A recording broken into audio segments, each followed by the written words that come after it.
Yeah, one of my favorite moments, so yesterday was a woman, and I was manning the cash box temporarily because I think you know how I feel about garage sales. Not my thing. I love it when other people do them. That's great. So thankfully, he's wonderful at it and is good at it and likes to do it. So I was sitting there, and a woman, a couple walks up, and she's going to pay, and she's looking at a sticker, and she goes, "Yeah, that's me, sober and boring." And I'm like, "You need to read that again. It says sober, not boring." She kind of looked at it again, and that's when she said, she goes, "Yeah, it's been 72 days. Mm-hmm. We had a whole group surrounding her, cheering, clapping, whooping it up, and she just lit up. And I'm like, this is the problem. Nobody celebrated her 72 days. She felt like she was sober and boring. And that's how she just kind of walked up, like she was just resigned, like this is just how it's going to be. And what she received was joy and hooting and hollering and celebrating on the grass. And that literally, that to me represents what my community that I get to be part of does. And she walked out of there completely different than the way that she walked up. I was waiting, the 20 minutes for my lemonade that I maybe didn't have lemon in it, but that's okay. It's okay. It was busy. I was hangry, I'll admit it. But in the line, somebody's like, "You need to check out that sale." And it's really cool though, because all the money goes to like this recovery place. I guess it's in Fenwick, and then people were laughing about Fenwick, and I'm like, About the capital of Michigan. Yeah, exactly. And I'm like, well, when you're fighting a war, you go to where the war is, right? Right? Like, why do you go find the cleaned up nice spots to go to war? Nothing's happening, you're not needed there. You go to where the war is. So that's why we're here. But those were just some moments that really, it was good reminders to me. Like, nobody knew who I was in that moment. They didn't know that I had a connection to outreach. So to hear strangers in a line at Stanton for this festival, it was just a beautiful thing. Yeah. It was a beautiful, beautiful thing. So it was a good day. So, and it is Memorial Day weekend. I don't say Happy Memorial Day because it's not what it's all about. We're honoring and remembering those who didn't get to come back home. I have this here. I've given this country 2 of my kiddos, one still actively serving and deployed. My husband served in the Army. My father served in the Army. I have a very military family that I come from. I'm remembering my nephew today. He was at Cabal when that mess happened, and those 13 that died were all his friends. So he is grieving. He is really going through it. And he's struggling with that. So it's those that we honor, those that didn't make it. Oh, stop it right now. Get off it. So we are remembering and honoring all of them. Stella. Oh, Stella. You're going to come pray with us, so. Is your middle name Artois? Oh, my. Okay, my day is made. I will never give her back. Oh, my gosh. Oh, my. Oh. I love church here. Oh, goats and rabbits and dogs. It's so good. So Squirrel. I know, and I miss a squirrel.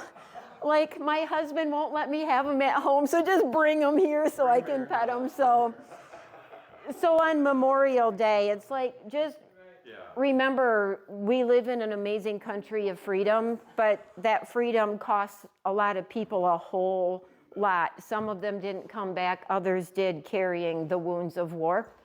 I know that I have 2 sons that, even though the one that's out didn't see full-blown stuff, still has some stuff he's got to deal with. I know my youngest one's going to come back because I know what he's had to do. Just remember them. I thank anyone here who has served. You have my gratitude. It is a difficult job and calling, and it's not something a lot of people can understand. And I want you to know that I love you. I am grateful for you. I am thankful for a country that I have the freedoms that I have. Say what you want to say about this country. You have the freedom to. And that's what makes us different. You don't have to like everything. You don't have to approve of everything. You don't have to accept of everything. You can strongly disagree, and you have the right to do that.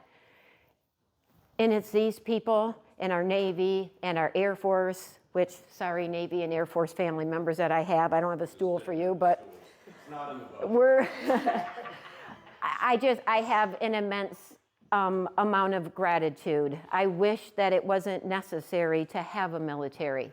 I wish that our world was one where that wasn't something that we need, but we live in a world that's broken and ugly, and there's hate in it, and we need people that are willing to be our defenders. And to you that have answered that, I am deeply grateful to you for the cost that you were willing to pay for me. So thank you for me. So that is my Memorial Day thing. I don't know if there's any other announcements at all. Prayers for my cousin's husband. He's got a day or two left on hospice care. It went very fast. So yeah, and those of you that were remembering my granddaughter, she's doing very well. So I am grateful. She's doing good. It's likely that we're dealing with epilepsy. So we are hoping and praying that that will be wrong and there will be no more major seizures, but we're prepared for that if it happens. So I appreciate all your thoughts. It helped me a lot. Thank you. I didn't do the what if. I don't know why that keeps popping up there, but we'll get to it. I can't make it go away. So the What If book, for those of you who aren't familiar, this was written by Ann Espy Smith when she was 100 years old. And she looked back at her life and the wisdom that she learned along the way. And she shared this. This entire book is made up of questions that start with what if, and then something to think about. Today I chose this one. What if we stop trying to earn God's love and we just let him love us? Sometimes we get so busy in the earning it, and you don't have to. This is the second part of what I was going to talk about on Sunday. We started about talking about self, and I recognized right away I had way too much to say about that, and this part of it was going to have to wait, and I'm really glad for that. It's been an amazing week for me, taking a deep dive into our perspective and views on other people in this world. We're talking about judging people today. And it has been fascinating. I've had the most amazing conversations over the past week. And it's just been a beautiful thing. I was convicted a lot and found that there's still things that I judge. And I need to address those and work on those. And I'm grateful for God and his mercy. But I've got it broken down into some kind of categories. And I chose them because I was raised in an environment where these were groups that typically were the recipients of our judgment and our hate and our non-acceptance. And we're going to talk about that today. And it is my hope and prayer that if any of these are an issue for you or were, that either you'll be convicted or you'll realize you don't have to sit and be weighed down by it. So let's just jump into it because I've got a lot I'm going to try and cover today as always. Here's a small list of things that we typically have heard about in so-called Christian communities. Dealing with other religions, people of politically differing views, racism, immigration, LGBTQ+, and just basic sinners in general. So let's start breaking this down a bit. We're going to go there because I ain't scared. Hey, you're going to get it. That's how it comes. I mean, I talk about hookup culture pretty openly, so I ain't afraid to talk about any of this. So if you want me to talk about hookup culture, I will, but I think you're sick of it. So anyways, we're going to leave that right there. All right, Romans 2, 1 through 2. I'm going to read that first, and then I'm going to talk about this for a little bit. Those people are on the dark spiral downward, but if you think that leaves you on the high ground where you can point your fingers at others, think again. Every time you criticize someone, you condemn yourself. It takes one to know one. Judgmental criticism of others is a well-known way of escaping detection in your own crimes and misdemeanors. But God isn't so easily diverted. He sees right through all such smoke screens and holds you to what you've done. Other religions, I think for many and for ages, really, I think probably since church began, it has been a battle with other religions. Buddhism, Hinduism, atheism, put all the isms or whatever kind of religions they are in the mix. We feel that it's open season to hate because we got it right, we're the only way believers, and wicked, vile people. They do horrible things in the name of their religion, and I'm not going to deny that. It's the reason my kid's not home and he's in the Middle East. I get it. I understand that. That's religion. I'm not religious, I'm spiritual. Religion can become a danger. I get that. I understand that. I'm not saying we have to agree with and support and all of the other things. I'm not saying that. There's very much a difference between acceptance and approval. We talked about that in a meeting. It was a great conversation, actually.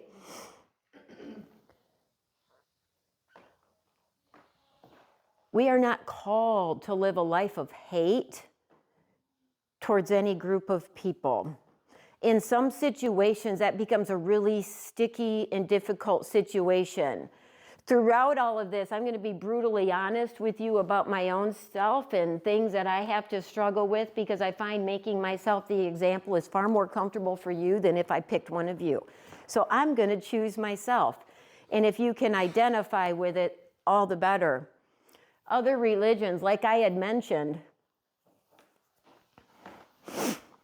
there's some other religions that are pretty violent. Don't think warm, fuzzy thoughts towards us. And I know where my kid is. So if you think that I don't have any struggles when it comes to this, I do. Huge. Because I understand the potential of what could happen to my child. I get it. He also knows.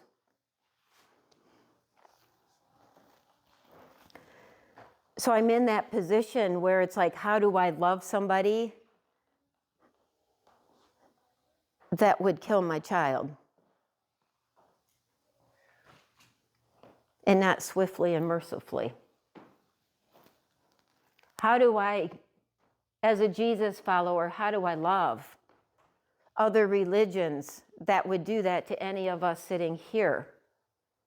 That would force me to live a life of abject horror as a female. Or worse, a young female child that's sold off to an old man for a wife. Those are realities in our world. My hate long ago got replaced with I can love you enough to pray over you that somehow freedom would find you. And I know for me, that freedom is true faith in the real God and the real Jesus. I can pray freedom for women in bondage in that religion. My heart hurts for them. I can pray over these children being raised up with these thoughts and mindsets that do, because of religion, we do this and we are willing to murder to do it. And I can do that because it's difficult to sit and point the fingers at them when we can look at history. Should we talk about the Crusades in the name of God? You want to talk about barbaric brutality? Repent or die. And they made good on that. Christians. To me, it doesn't look much different than these religions in the Middle East or Asia or anywhere else for that matter.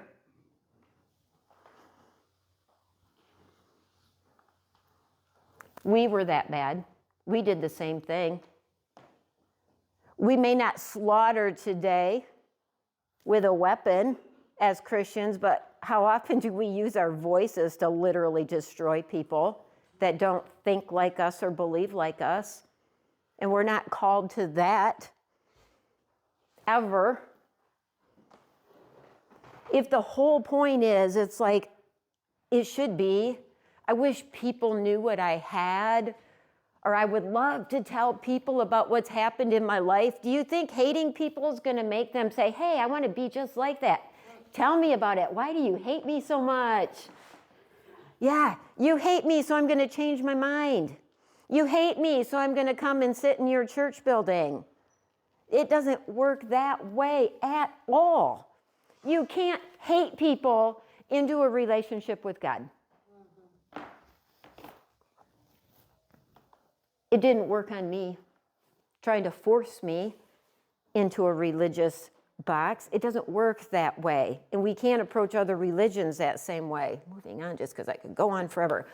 Whoo, yeah, we're going to talk about this one, you know, the thing you never talk about at the dinner table or at church or in mixed company or ever, especially now because holy cow, people are going to, it's ugly. I don't remember this when I was younger and growing up. People talked about politics, they talked about voting, and nobody got bullied or dogpiled on because their view was different. You could talk about it. You can't anymore. People are afraid to put a sign in their yard. People are afraid, fear because we thought about something and decided to vote for a certain person. John 7:24. Don't be hypocritical. Use your head and heart to discern what is right, to test what is authentically right. To do that, that means you have to listen. I can tell you, because of my background and bringing up, we were told and raised to be staunch, ultra conservative Republicans always, in everything Republican, because it's all perfect and good and the other is all evil. It was difficult for me in my unlearning of everything that I had been taught so I could find out for myself what I believe and why. To learn that a lot of the causes in the Democratic Party are far more like Jesus than Republicans are. So I'm not a one-party girl. You're going to get me on issues and all this thing. I do a lot of research and I do a lot of studying, but I can't tell you I'm a one-party girl. I can tell you that I'm a Jesus girl. I can tell you what matters to me and how I think people should be and how they should live their life. I think things should be led from a place of love and kindness and compassion and serving, because that's kind of the model that we were called to serve, Jesus. He didn't come here and overthrew governments and set up a one-party system and, unless you count, love me, a one-party system. He's kind of my one party, but he wouldn't come here and say, I love all Republicans and I hate all Democrats. And that was a surprise for me in my undoing, because we were taught that Republicans were Christians. Really?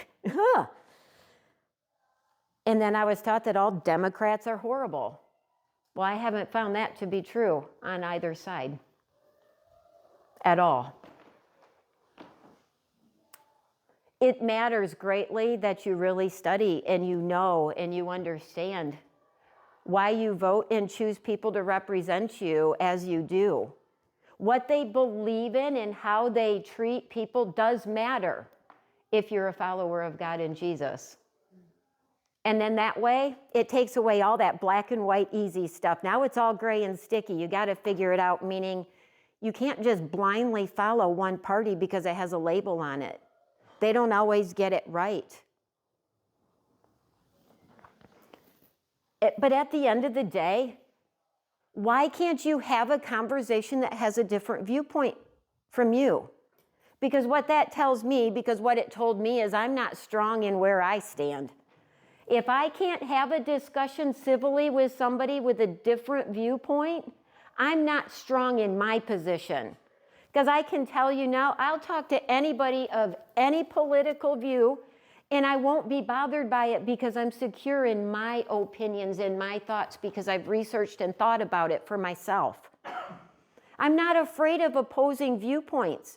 And sometimes listening to an opposing viewpoint has been an education that I needed, or a conviction that I needed.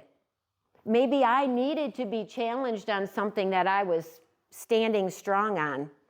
I'm not dying on any political hills ever again. My former Facebook is an epic embarrassment to me in former political voting seasons. I was ridiculous.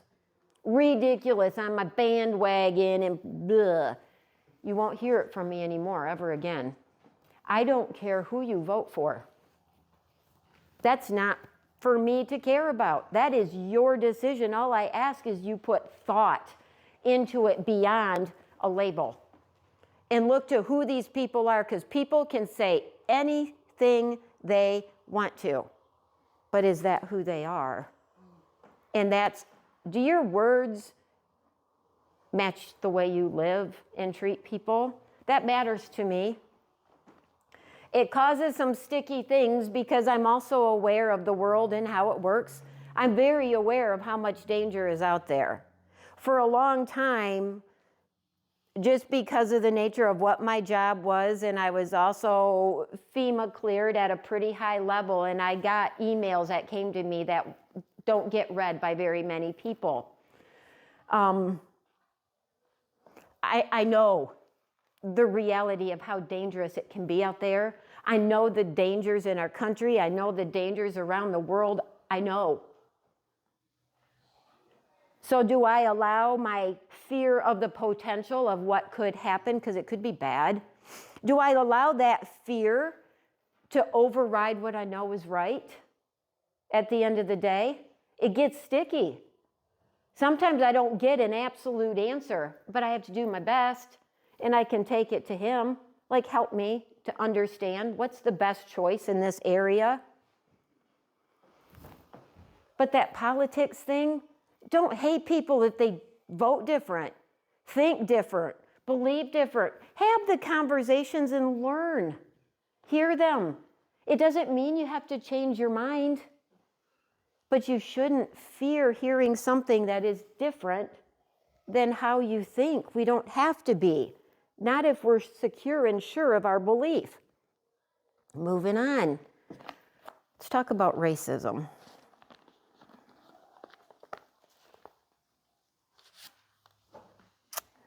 Romans 14.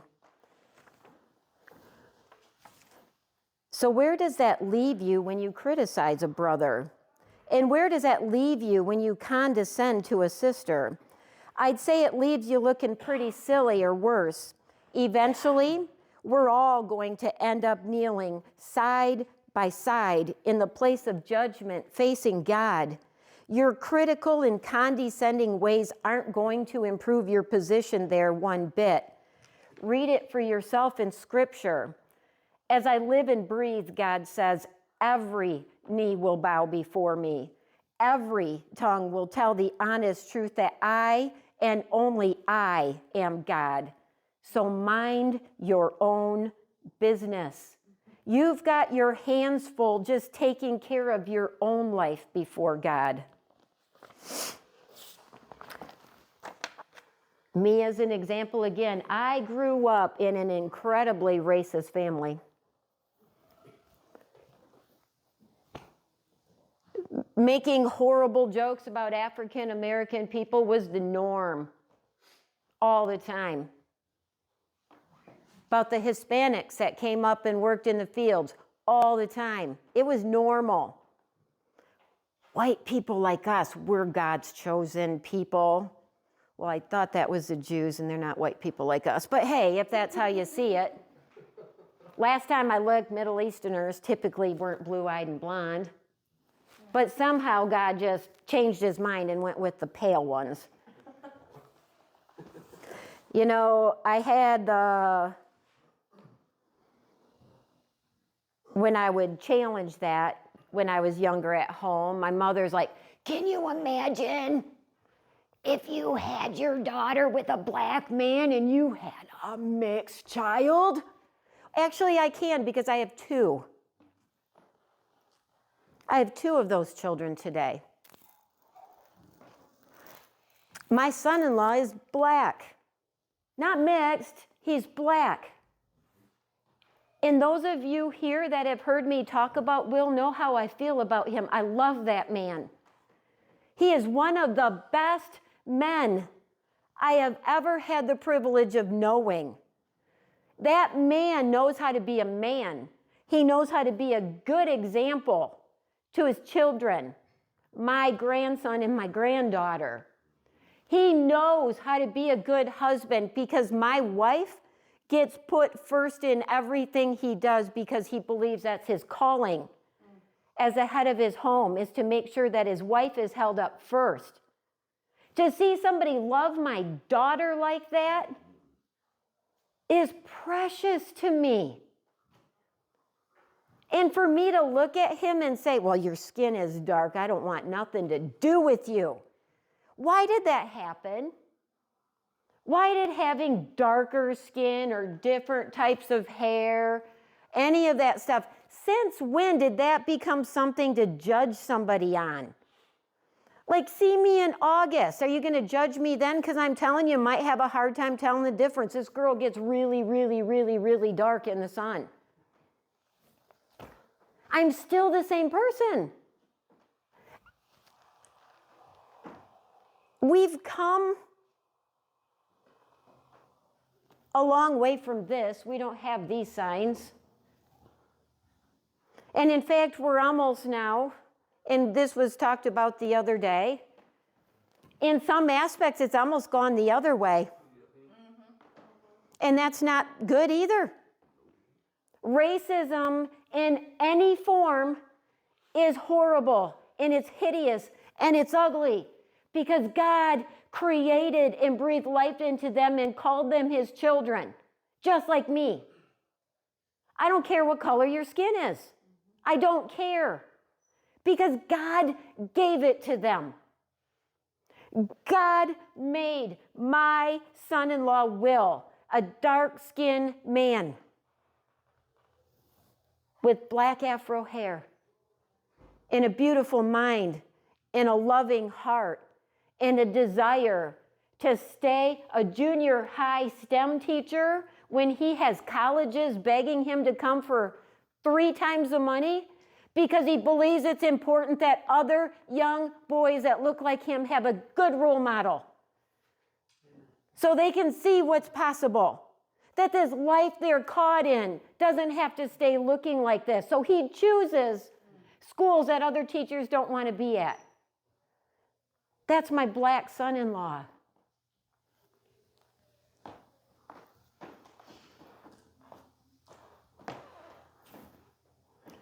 It's awful, the hatred, simply because of the packaging God sent me in. I didn't choose this. I didn't choose before I was born. I didn't get to put an order in that said, God, I'd like to have kind of like medium white skin, and I would like my eyes to be blue, and I want to have very dark hair, because my hair used to be very dark hair, and I want to tan easily, and I want to be about 5 foot 4.5 on a tall day, and I didn't get to order any of that. He did. Every single cell in being. And that's true for every person on the planet. Everyone. Jesus didn't look like me. He didn't look like my husband. He didn't look like Dave. Jesus didn't look like anybody sitting in this place. Why? Because he's a Middle Eastern Jew. He wasn't a white Caucasian. All the pictures in all these Christian homes of white Jesus, and as somebody says, oh, I say with white girl hair extension hair, silky light brown hair. I really don't think Jesus looked like that. Why did we make him that? Why? Because we're the white people have it all figured out and we're the best? No. Our skin didn't make us any better than anybody else on this planet. Nor did having dark skin make you better than anybody else, or brown skin or yellow skin. Nothing. There are times when I'm like, if everybody was blind, it would be a blessing and there wouldn't be so much hate in this world. Take away your eyesight and you start judging on character and who people are instead of what you look like, where you may have come from. Maybe sometimes go into your relationships with your eyes closed so you can actually get to know them instead of making a judgment on appearance. Moving right along to the next fun topic, because I got a lot of them. How about this one? This is a hot topic right now. Proverbs 31, verse 9. Speak up for the people who have no voice, for the rights of all the misfits. Speak out for justice and stand up for the poor and the destitute. Has anybody heard that immigration in this country is kind of a hot topic right now? You know, what? I've seen nothing of the sort. Nothing, I know. There's no problem. No, nothing here. We never talk about it here. So here I go. Very honest again. Here I go. This is another one that I have to work very hard to put in the proper place in my life. There are times I am grateful for knowledge that I got when I had my FEMA clearance and access to some high-level stuff.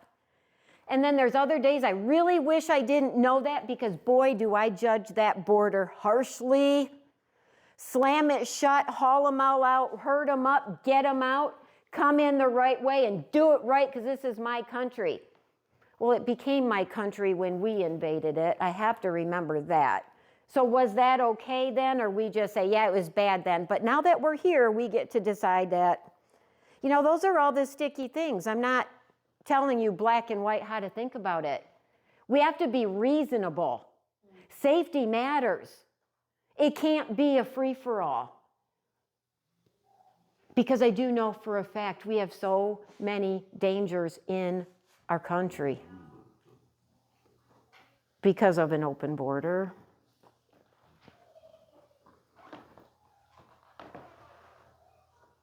So I'm still struggling to get all of that to set in the right places. So at the end of the day, this is what I have to do. Regardless of how somebody got into this country that I live in, if I am going to stand and be true to who I say that I am and who I follow and believe in, wherever I am in my world, if I see somebody in need, I have a calling on my life to help. Without asking questions first to make sure you meet my criteria to be more like me. And trust me, I looked. I tried to find it. I tried to find in the Bible where it said you don't have to help those, though, because they didn't come in this country the right way. So they're excluded from any of your mercy.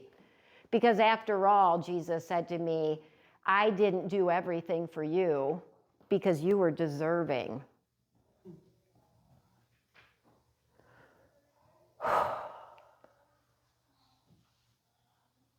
I wasn't deserving of anything he did for me. Nothing, because I didn't do any of it right. I didn't come into knowledge of Jesus because I did it all the right way. I didn't get myself perfect and I can stand and tell other people how it's got to be. We can stand for what is right. Rules and law are good because it keeps order and it keeps our society from becoming chaos. But we cannot forget the mandate to love as we do that. And that's where it gets sticky.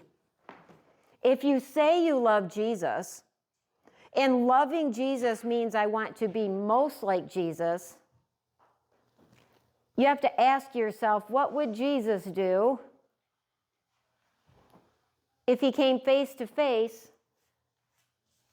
with an illegal immigrant in need of help? Would he have done this? Not here for you. I didn't come for you. You didn't do it right. Because if he says that to them, I have no hope. If you coming in a country outside of the rules means Jesus isn't going to help you, there is no hope for me. Some things aren't easy topics. Some things aren't going to be black and white. Yes, there are people in this country that need to not be in this country. They did not come here seeking to improve society, to be part of community, to contribute, to help make other people's lives better. They came for the opposite. That is a danger and that's an enemy, and we are allowed to protect ourselves. But we need to do it in the right way. And I'm so glad I don't have to make those choices and decisions. I am so thankful every day God didn't call me to politics. Thank you, God. Can you imagine? Oh. The weight on those that make decisions for a country, I can't even imagine, because there's a lot to answer for.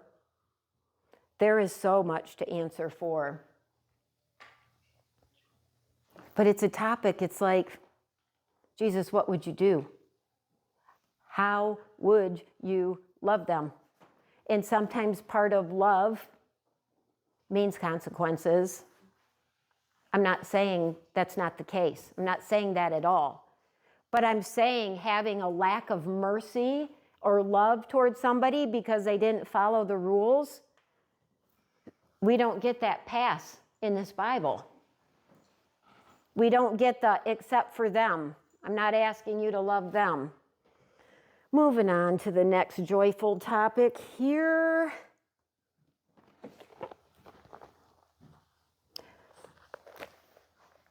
The LGBTQ community. I'm going to read this first. 1 Corinthians 13, 1 through 7. A lot of you will understand or be familiar with this. If I speak with human eloquence and angelic ecstasy, but I don't love, I'm nothing but the creaking of a rusty gate. If I speak God's word with power and I reveal all of his mysteries and I make everything plain as day, and if I have faith that says to a mountain, jump, and it jumps, but I don't love, I'm nothing. If I give everything I own to the poor and even go to the stake to be burned as a martyr, but I don't love, I have gotten nowhere. So no matter what I say, what I believe, and what I do, I'm bankrupt without love. Love never gives up. Love cares more for others than for self. Love doesn't want what it doesn't have. Love doesn't strut. It doesn't have a swelled head. It doesn't force itself on others. It isn't always me first. It doesn't fly off the handle. It doesn't keep score of the sins of others. It doesn't revel when others grovel. It takes pleasure in the flowering of truth. It puts up with anything and trusts God always. Always looks for the best. Never looks back, but keeps going to the end. Love never dies. Inspired speech will be over someday. Praying in tongues will end. Understanding will reach its limit. We know only a portion of the truth. And what we say about God is always incomplete. But when the complete arrives, our incompletes will be canceled.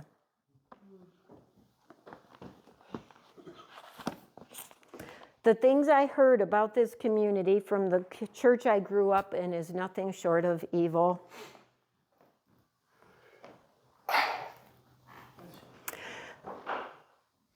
Anybody that dealt with this in church and would go to an elder or minister to talk to them about this, promptly found themselves excommunicated because we don't want to see that because, it's contagious and it's going to rub off on the kids.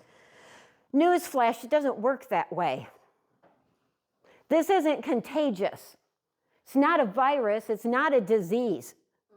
You don't catch it by sitting by it.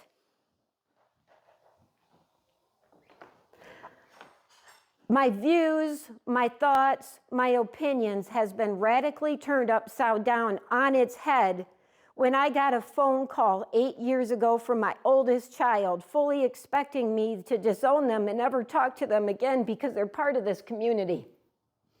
My oldest child. I love my oldest child with every fiber in my being. And that never changed. Not before the phone call, and especially not after. I am grateful for the lessons my child has taught me in love and acceptance, in being authentic.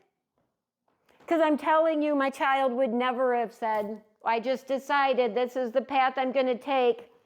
Because I'm telling you, it can be hellish.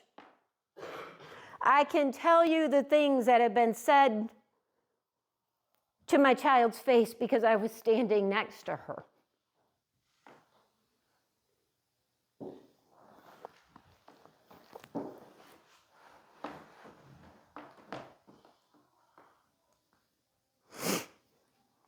God created them too. God says, I love them too. God says, I know everything about them. I can tell you that my oldest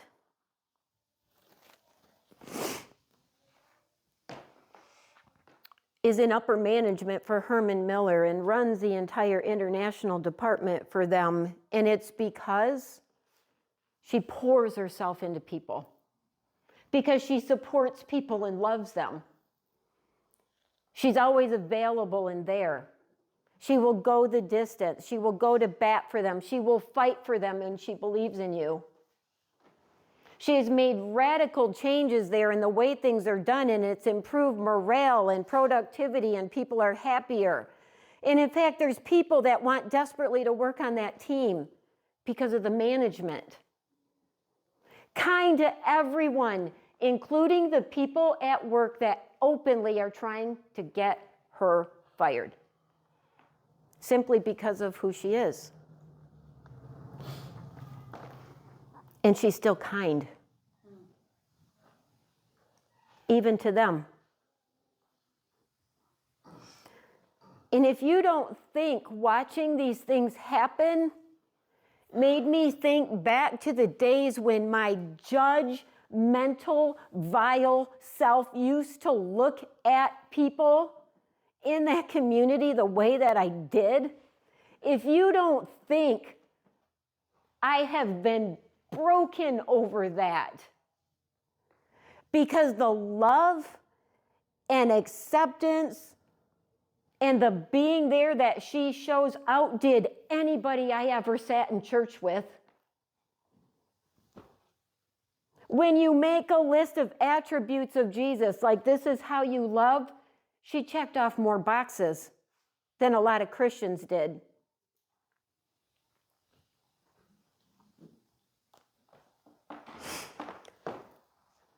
My biggest problem, though, comes down to this. How many of you would keep going back to church if we talked about people who lie the same way we do about people in this community? How about people that have cheated, stolen, used drugs? Like, we're all so quick. We like to believe that we have it all figured out, and like, this is a sin, and this is a sin, and this is a sin, and then we rate them. You know, I'm a sinner, but the good sins, you know, the redeemable kind, you know, the good kind that Jesus is okay with. I'm that kind of sinner. But everybody else, they're the other kind. The dirty kind. No, they're not. No, they're not. No different than me, and no different than you. And I'm saying that because he said that. I have looked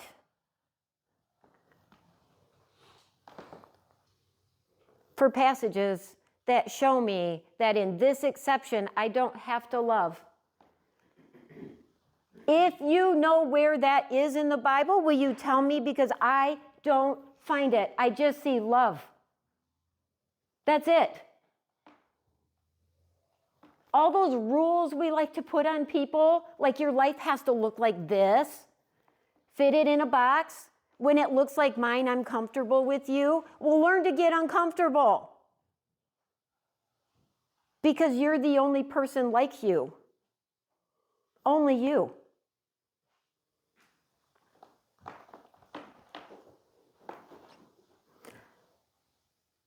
Nobody is better than anybody else on this planet.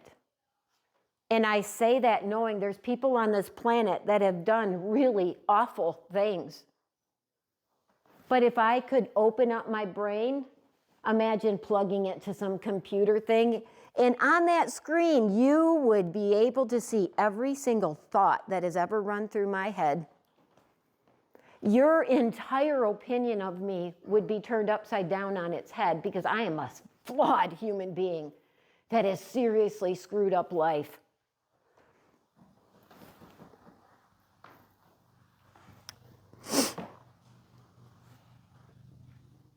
We're so busy hating things that are different than us.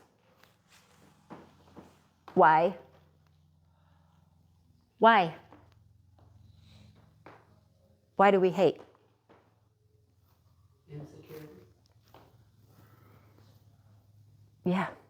It's a very selfish thing. But I'm better than you. I'm better than you. You got to be like me. I'm going to hate you because you're not living the way I feel you should live. I want you to live like this and look like me so I'm comfortable with you, and then I can be with you, and then I'll bring you to church.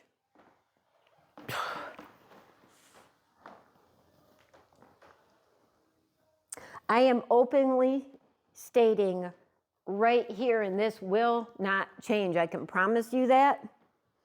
As long as I'm here and as long as I have the privilege of talking up here on Sunday, these doors are open to anybody who has a desire to walk through them and sit inside this space. I don't care where you come from. I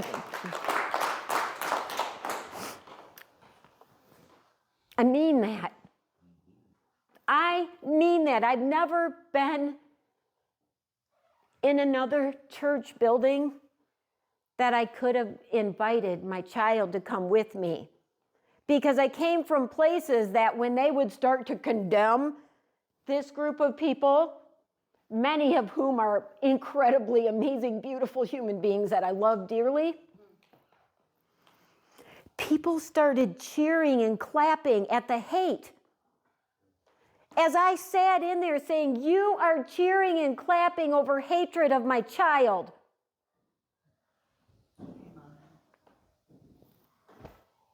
That's not right.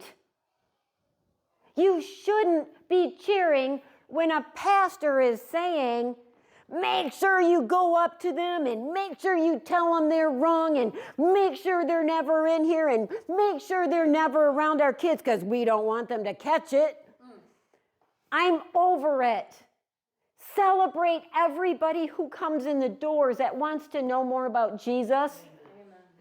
I don't care where you're at because I know where I've been at. If you think this is awful, you should see what I've done.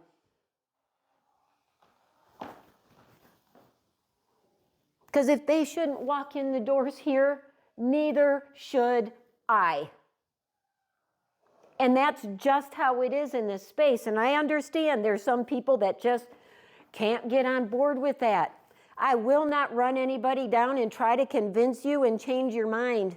But I will gladly talk with anybody about my beliefs and the reason why I do things the way I do anytime you want to. Because I will always die on the hill of loving people before I will die on the hill of hating people. I am not responsible for anybody's salvation. I am not responsible for anybody's choices. I'm not responsible for any of that.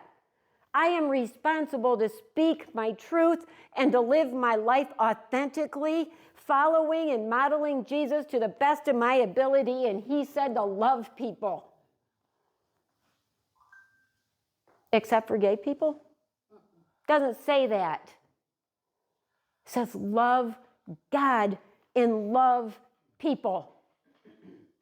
Period. And I take that seriously. Even when it's hard. This isn't hard for me to love this community. I'm not uncomfortable. I welcome everybody through these doors. How about just the general sinners? Because that kind of shakes out on all of us. So,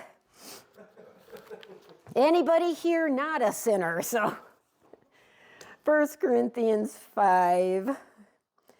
But I am saying that you shouldn't act as if anything is just fine when a friend who claims to be a Christian is promiscuous or crooked, is flip with God or rude to friends, gets drunk or becomes greedy and predatory.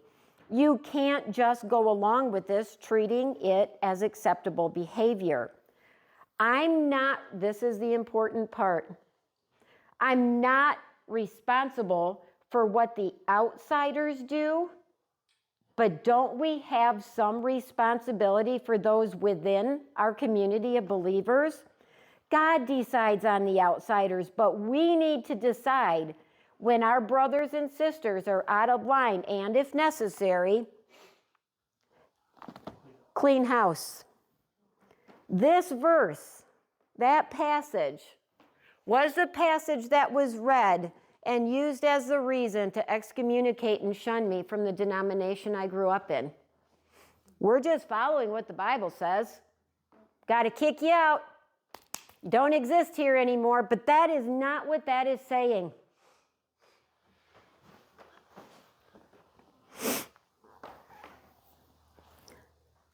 It gets used a lot, and it's by people who use that Bible as a club, as a weapon.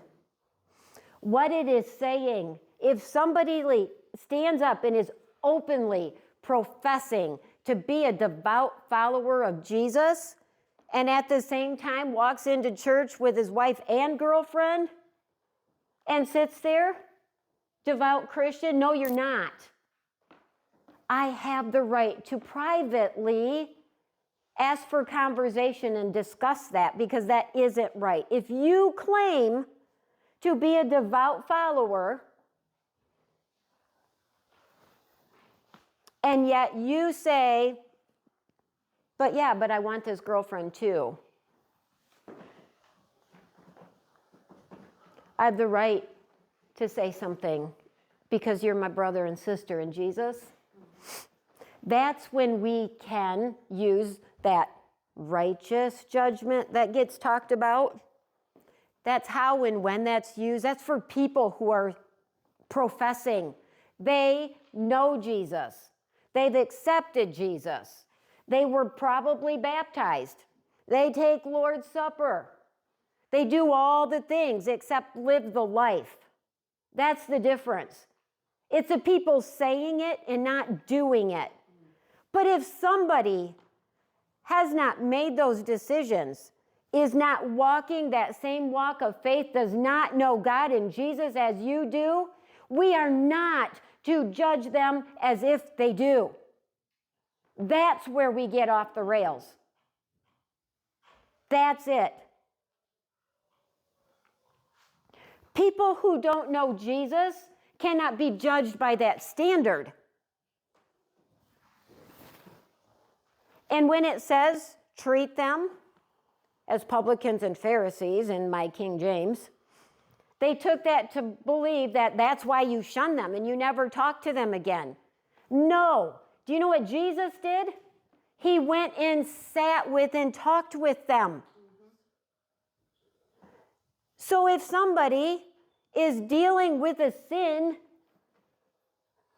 and it's been dealt with at a church community level, you don't cut them off and remove them from community. You treat them as if they don't know Jesus. And how do we treat them? We love them. We love them. How else will they know Jesus? Kicking them out and never talking to them, how well does that work? It doesn't. And yet that verse has been used to excommunicate and shun people, which is horrible. If you want to know about it, I'll fill you in on what it's like. Still going on, because once they commit to it, it sticks forever.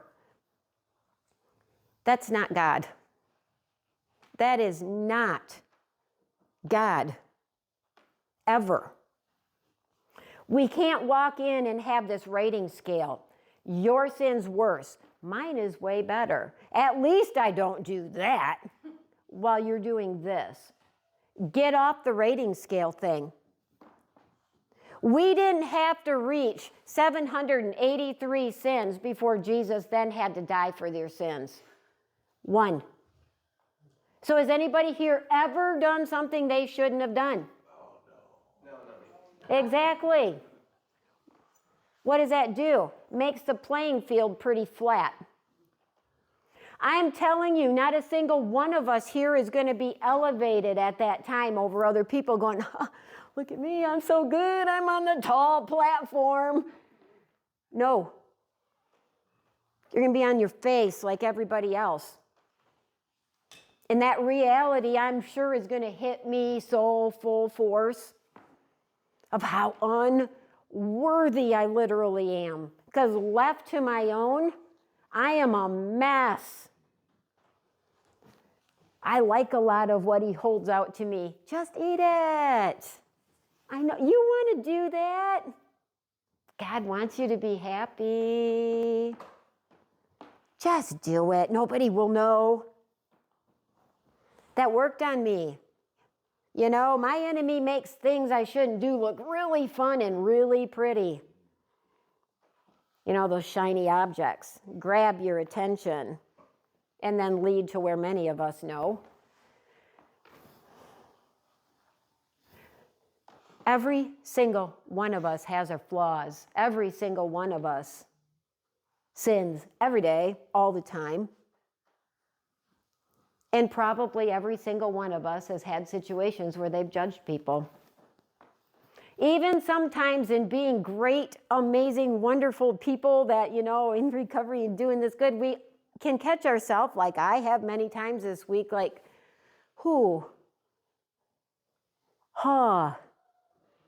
a judge. It's an automatic human tendency that we have. We just do. But we are not to be judgy type of people. The Bible doesn't say we can never judge. It doesn't say never. But here's the disclaimer. And this one, when I grasped what this actually is saying, changed the way I try to live my life. The same way that you judge other people will be the standard that you will be held to. I hated that because I know what that means in my life, because I know the judging I've done. The idea of looking God in the face, knowing that my judge is going to judge in the way I have demonstrated. And that's horrible. I know where I'm going. I know that Jesus died for me. I know that heaven and eternity is waiting for me. I also know I'm going to have, I don't know for how long, because I don't know what heaven's like. I am sure, though, that I will be allowed to feel, probably momentarily, the full weight of the knowledge of what I've done. I can't imagine.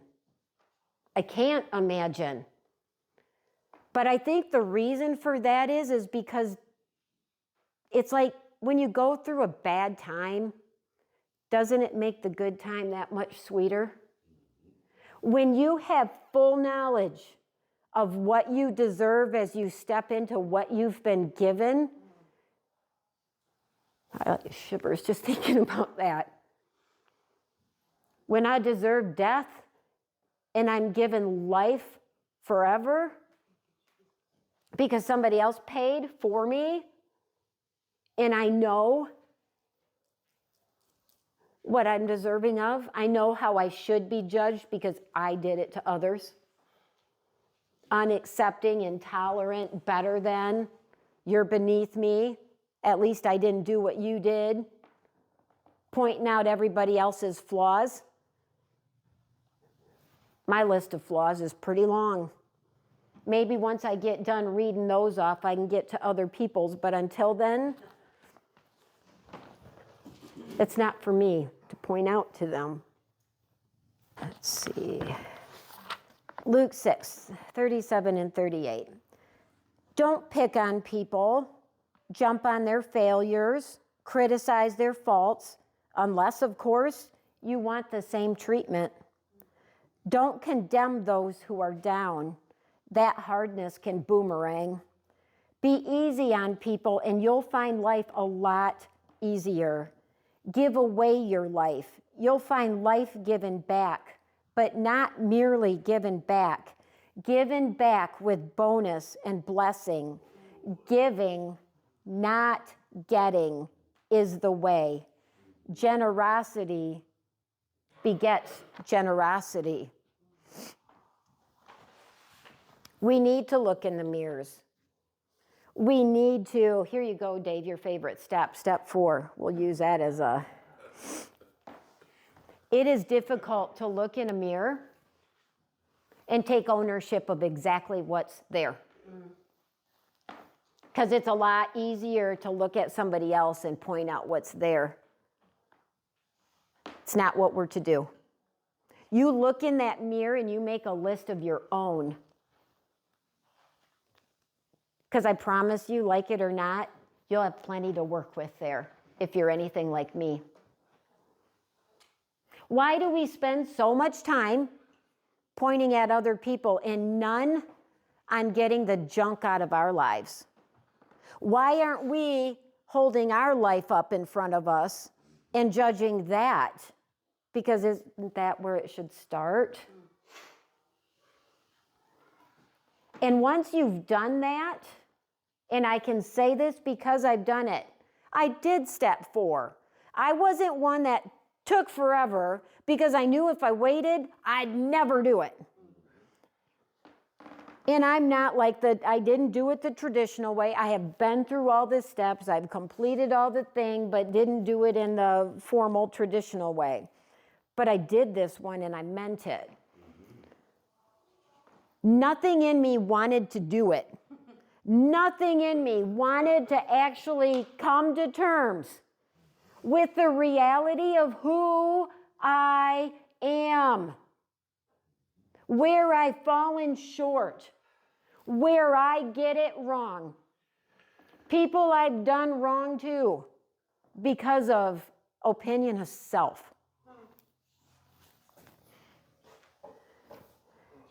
We need to be looking more at ourselves and our own lives than we ever do picking apart the lives of other people.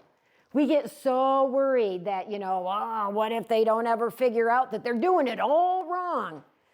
Do you have no trust or faith in the one that can manage that? Why do you think he needs our help? Because he doesn't. He doesn't. Because going back to the cross, he died once for all. Which means fully aware of every person, every action, every sin. None of it's a surprise. He is not shocked when Heidi screws up again. Yeah, I knew you were going to do that. I took care of it for you. Think of it as paid in advance. Everything for me was paid in advance. So when I look at other people and I want to point out the flaws and the sins, why don't I say the same thing about them? But Jesus paid for that in advance. It's covered. Why do I feel like I have to hate you because of your sin that Jesus died for and you don't know my Jesus? Shouldn't I instead want to live a life that maybe because I'm kind and I'm good and I'm loving and I'm serving will make people say, why do you do that with people who are like that to you? Let me tell you. Let me tell you why I do that. I can't wait to tell you how different my life is. I know where my life has been and I know where it is now, and the difference has been through love and service. I'm shedding the judgmental. I'm shedding all that legalistic rules and regulations because Jesus came to fulfill the law. What that means is we don't live under that old law like they used to. Doesn't mean it's a free-for-all, do whatever you want to. What it means is because he died and we have the Spirit, when you lean into him, you won't want to do those things. That's it. When you love Jesus, you are not going to want to do things that will cause harm to others. You will simply want to love them because you will want them to love Jesus, because you know the freedom that's there. I hate judgment and hate. I just hate it so much. We're going to finish on this. My favorite picture. Love like me. So how do we treat people? 1 John 4, 10 through 11 said, this is the kind of love we are talking about. Not that we once upon a time loved God, but that he loved us and sent his son as a sacrifice. My dear, dear friends, if God loved us like this, we certainly ought to love each other. And Colossians 3, verses 12 through 14 says, so, chosen by God for this new life of love, dress in the wardrobe God picked out for you. Compassion, kindness, humility, quiet strength, discipline, and regardless of what else you put on, wear love. It's your basic all-purpose garment and never, ever be without it. Romans 8, 38 and 39 says, I'm absolutely convinced that nothing living or dead, angelic or demonic, today or tomorrow, high or low, thinkable or unthinkable, absolutely nothing can get between us and God's love because of the way that Jesus, our master, has embraced us. In Ephesians 3, 18 through 19, and we're finishing on this, you'll be able to take in with all followers of Jesus the extravagant dimensions of Christ's love. Reach out and experience the breadth. Test its length, plumb the depths, rise to the heights, live full lives, full in the fullness of God.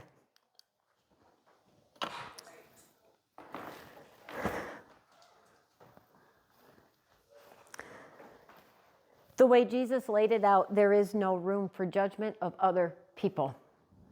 It's difficult to do that when you're trying to follow the command to love, because it kind of overrides the judgment desire. I find now that I'm just so eager, it's like, I want to know you so I know how to love you. I cannot know how to love you if I reject you right out of the gates. Which means I need to and want to sit with you to understand you right where you are at. Don't clean it up, don't make it pretty, don't call it anything but what it is. Bring me all of it raw and exactly as it is. Because unless I know that, I won't know how to love you. The freedom that I have found in being able to simply love people instead of being worried about what they're doing is beyond words to me. It brings me such joy to be free of the anchor that judgment and hate brought into my life when I didn't accept people simply because of who they were, where they live, how they act, fill in the blank, any of it. I let it go.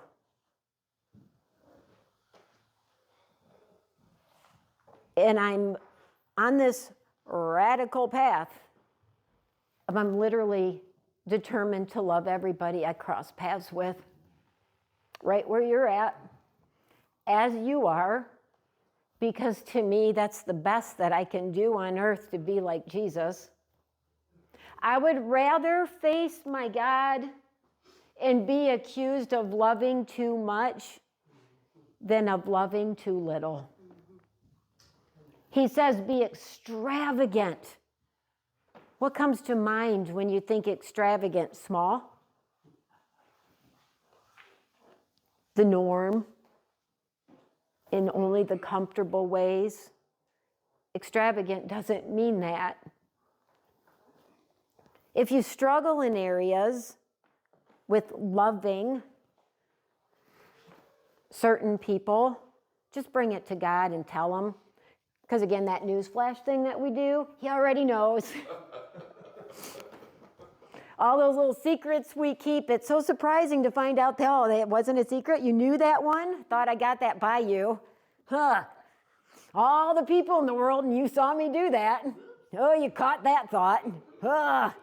Yeah, I'm your girl, and boy, I threw some shade at that person that didn't deserve it. Like last night, I was very kind of abrupt with the poor girl making the lemonade that didn't have much lemon in it for 20 minutes. Slow moving line, the food I'd picked up is very cold now. I'm like, oh, we're going. And then it's my turn, and then she decides it's time to batter up a bunch of hot dogs for corn dogs. I'm like, I just want some lemonade. And I didn't have patience, and I didn't have grace, and I didn't have empathy for her, and I was deeply convicted as my husband and I were later sitting next to that trailer eating my elephant ears with cinnamon and sugar and my funnel cake with powdered sugar and loving every minute of it and smeared with it as I'm watching this girl next to me in her lemonade trailer, cleaning it all down and finishing up after a long day. And everything in me is like, you need to take care of this. And I did. So I got myself up and I walked over there and I said, I just need to say that I am so sorry for how abrupt I was. And she's like, well, I remember you, but she goes, you were quiet. And I said, I was bordering on rude, and I feel really bad about that. I said, you were really busy. You're working all by yourself. You got a very long line. You got a lot of people making demands on you. And me, thinking I'm all that, comes in your line, and I'm pissed off because I have to wait. Well, the people behind me had to wait longer. What made me so special? What made me somebody that needed her lemonade in 5 minutes or less? I mean, she's freaking cutting lemons and squeezing them and doing all this stuff for so many people. So I got myself up, tore myself away from my freshly made elephant ear. That was perfect. And I took care of that with her. And she just looked at me and she started crying and she says, thank you. She goes, sometimes it gets really hard. I don't think a lot of adults, dream of running a lemonade and corn dog trailer at a carnival. But there's a price to get that money. And she was sweet and she was kind to everybody. Everybody that walked up, she said, thank you so much for your patience. I know you waited a long time. And I had to be a jerk. I know. I said I'll be real. But I took care of it because she didn't deserve it. I made judgments. Be faster, move faster, get somebody else. Duh. Why didn't you have them all squished out ahead of time? You'd have a lot more juice to work with. I wasn't inside that thing running it. She was. I didn't have to make lemonade. She made it for me. I didn't have to make corn dogs. She did. All I had to do was just hold my box of food that somebody else made for me. I didn't have to make it. Somebody else prepared a fresh squeeze. I didn't have to. And I got cranky because I had to wait. And I started making judgments on her and wasn't kind. And I felt really, really pretty crappy watching her just wiping down the insides of this little trailer, getting ready for the next day. I was deeply convicted how often I get kind of judgy. And I realize it's because I make myself more important than them. That doesn't feel good. I don't get it right, but I'm trying. That's all we're called to. Every single one of us as human beings, we struggle with judging. It's just human nature. We notice differences, but we shouldn't hate the differences. Maybe lean into it. I'm grateful we're not all the same. It keeps life interesting, trust me. God was good in that way. But don't forget that when he died on the cross, it was for everybody equally. All you have to do is say, I want that. I want what you're giving me. So if that's true for everybody equally, how do we explain our judging them because they're not living just like us or looking just like us?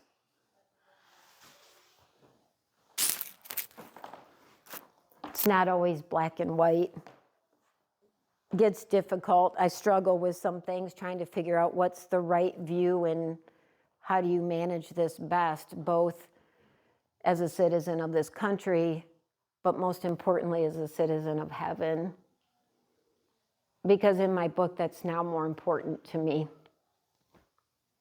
And it's not always really popular. I am just starting to understand how radical Jesus was when he showed up on the scene. I'm starting to understand how he turned things upside down and made people really question. I think I would have really liked him for that. But I'm also finding it's not always easy to do that as a human being in this world. There are days when I'd rather not be judged. There are days when I question whether me as a woman should have become ordained and decided to do church, because that's not always popular. But I hope to be radical in all the right ways, just like he was, because he was radical in how he loved. And that, to me, is probably one of the most beautiful things I could imagine in this world. If we could all be radical in how we simply love people. So that's my challenge. Pick an area that you're struggling in. And I'm going to say, don't pick the easy area you're struggling in. Challenge yourself. Go really deep and go to that one place where you're like,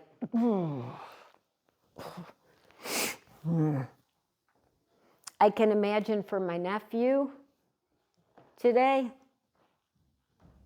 I can imagine some of the struggles he deals with on a day like Memorial Day. He's trying to figure out, where do I go with that hate? He said it cost me 13 friends that I had to watch die. Because he's got survivor's guilt, because he was supposed to be down there, and 5 minutes earlier they sent him up to the guard shack. And then he watched them all die and then had to pick them up. So I know today he's dying a million deaths and living with his demons. If I think that's simple for him, I'm a cruel person.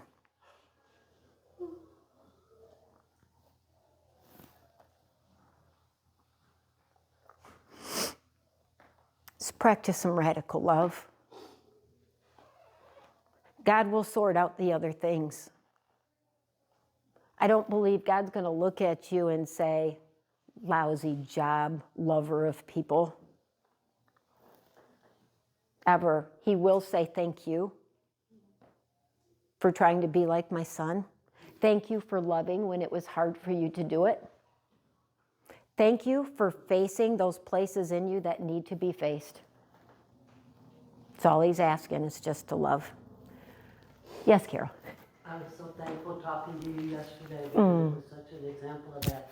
Because I knew my heart was wrong in the way I was looking at two different situations. And I know with the breadth of your experience that I could come to talk to you about it. And it gave me by communicating it, it gave me an understanding of where I needed to adjust my thinking. And the call to understand others so different from ourselves. I mean, we're all the same here. Yeah. Every human being, but yet so different. Yes. But to take the time and look at ourselves first, because I knew my heart was wrong, but then talking to you to get the perspective of those two situations that were so different. Because Yeah. we do not know how to act if we've not been taught. Yes. We go to people and get perspectives from others that have been there. Yep. And then we, because otherwise we're not going to know how Exactly. to do it. The main thing is loving Yeah. God and loving others. Yes. So thank you for your message today. Beautiful. Oh, And thank you. every- Thank you. And I loved our conversation yesterday. Pardon? I loved our conversation yesterday. The burden just fell off. And That, just how to oh, continue on it makes my heart happy. because everybody's different than us, and to have an Yes. understanding, work for that, but looking at ourselves first. Yes. Thank you, Carol. Thank you. I know, I'm long-winded. We're going to sing this last song, and we will pray.